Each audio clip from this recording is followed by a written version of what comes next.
Hello दोस्तों, ज्ञान योग एकेडमी में आपका स्वागत है। और आज हम सीखेंगे पतंजलि योग दर्शन के समाधिपाद का 30वां योग सूत्र। 29वें योग सूत्र में बताया गया कि ओमकार के जप से हमें क्या क्या फायदे होने वाले हैं और क्या क्या लाभ मिलते हैं, जहां पर मुख्यतः दो चीजों के बारे में बात किया गया। जिसमें पहली बात ये थी कि हम अपने आप को, अपने मूल स्वरूप को जान पाएंगे, और दूसरी बात ये थी कि योग के मार्ग में आने वाली समस्त बाधाएं भी खत्म हो जाती हैं। तो यहाँ पर छात्रों का एक सवाल हुआ कि किस तरह की बाधाएं आती हैं जिनसे हम योग के मार्ग में आगे नहीं बढ़ पाते हैं।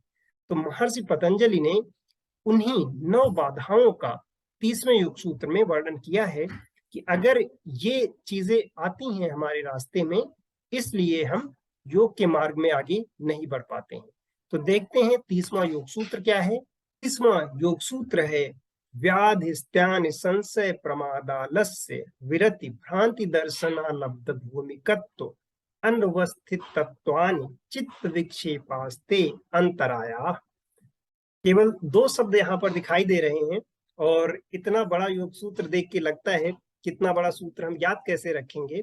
और अगर इतना बड़ा एक शब्द है तो इसका मतलब क्या होगा।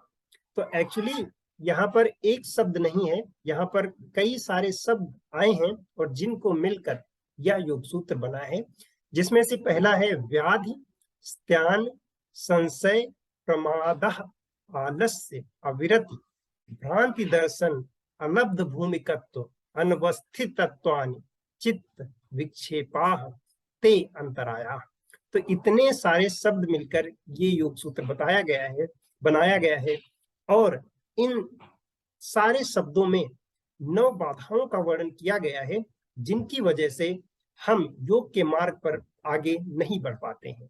तो एक एक शब्द को समझेंगे और फिर उसको विस्तार से समझने की कोशिश करते हैं। जो पहला शब्द आया है वह है यहाँ पर व्याधि।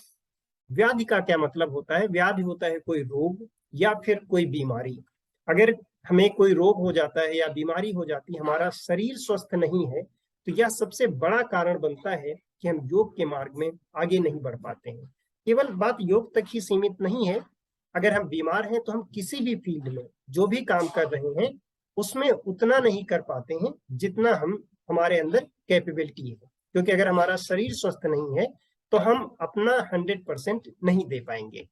जो दूसरी समस्या बताई है वह है अकर्मण्यता। अकर्मण्यता क्या होता है कि काम ना करने की आदत, काम में मन ना लगना, काम से जी चुराना। तो अगर किसी के अंदर ये आदत है, यह भी एक बहुत बड़ी रुकावट है किसी भी मार्ग पे आगे बढ़ने के लिए। इसीलिए योग के मार्ग में भी यह अकर्मण्यता एक बहुत बड़ी प्रॉब्लम है जिसकी वजह से हम योग में आगे नहीं बढ़ पाते हैं। जो तीसरा कारण बताया गया है वह है संशय। अब संशय क्या होता है। संशय का मतलब है संदेह, डाउट। डाउट किस चीज पर। तो सबसे बड़ा जो डाउट है वह होता है सेल्फ डाउट। अपने ऊपर संदेह करना, अपने ऊपर डाउट करना।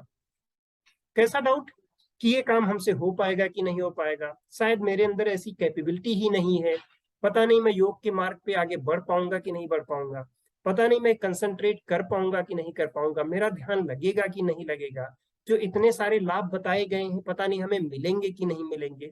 जब इस तरह के डाउट मन में होते हैं उसी वजह से हम आगे नहीं बढ़ पाते हैं। क्योंकि जब उस समय हमारा सारा फोकस ना होने पर होता है कि पता नहीं ऐसा हो पाएगा कि नहीं हो पाएगा, बल्कि इस बात पर होना चाहिए कि ऐसा काम मैं कर लूंगा। तो इसीलिए जो संशय है, संदेह है, यह भी एक बहुत बड़ा विघ्न है हमारे आगे ना बढ़ने का। अगला शब्द जो आया है वह है प्रमाद। प्रमाद का मतलब होता है लापरवाही, केयरलेसनेस। किसी भी काम को ठीक से ना करना, कोई फोकस नहीं है, किया तो ठीक है, नहीं किया तो ठीक है, कूट पटांग कर दिया, चीजें बीच में ही छोड़ दी, इसी को बोलते हैं लापरवाही। प्रैक्टिस भी कर रहे हैं तो करते करते रुक गए, अधूरी छोड़ दिया, तो ये है लापरवाही।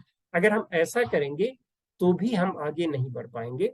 और जो अगला कारण है वह है आलस, लेजीनेस, सुस्तपन। अब जो आलसी हैं उनके बारे में तो कुछ कहा ही नहीं जा सकता। अब कुछ करने का टाइम है लेकिन वो अलसाए लेटे हुए हैं। सुबह उठने में भी उन्हें आलस आता है, फिर देर तक काम करने में भी उन्हें आलस आता है। उन्हें उनका शरीर भी स्वस्थ नहीं रहता क्योंकि आलस करे पड़े हुए हैं। तो ये आलस भी एक बहुत बड़ा कारण है हमारे आगे ना बढ़ने का। जो अगला शब्द आया है इस योग सूत्र में वह है अविरत।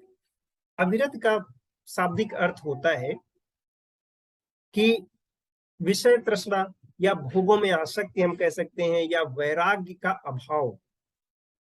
अगर हमारा मन इधर उधर की चीजों में ज्यादा लगा हुआ है, हम बस ये चाहते हैं कि हमें ये भी मिल जाए, हमें वो भी मिल जाए, हर जगह पर हमारा मन दौड़ रहा है, तो ऐसे में भी हम योग के मार्ग पर आगे नहीं बढ़ सकते हैं।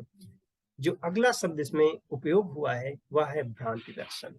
भ्रांति का क्या मतलब होता है? ऐसी चीज जो हमें भ्रम में डाल दे, जो हमारे मन में संदेह उत्पन्न करती है, या फिर जो हमें गलत जानकारी दे, मिथ्या ज्ञान दे, गलत तरीके बताए किसी काम को करने के लिए।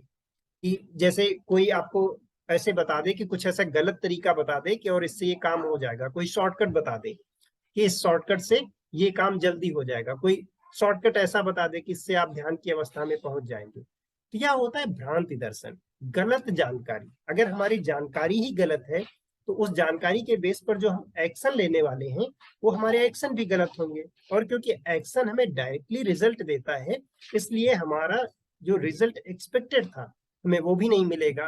तो इसलिए भ्रांति दर्शन को एक बड़े कारणों में माना गया है, ये हमारे रास्ते में एक विघ्न या बाधा डालेगा। जो अगला शब्द यहाँ पर उपयोग हुआ है वह है अलब्ध भूमिकत्व। अलब्ध भूमिकत्व का मतलब होता है कि फोकस ना कर पाना, चित्त का एकाग्र ना होना, मन एक जगह पर कॉन्सेंट्रेट ना हो, ऐसी अवस्था को कहते हैं कि अलब्ध भूमिकत्व।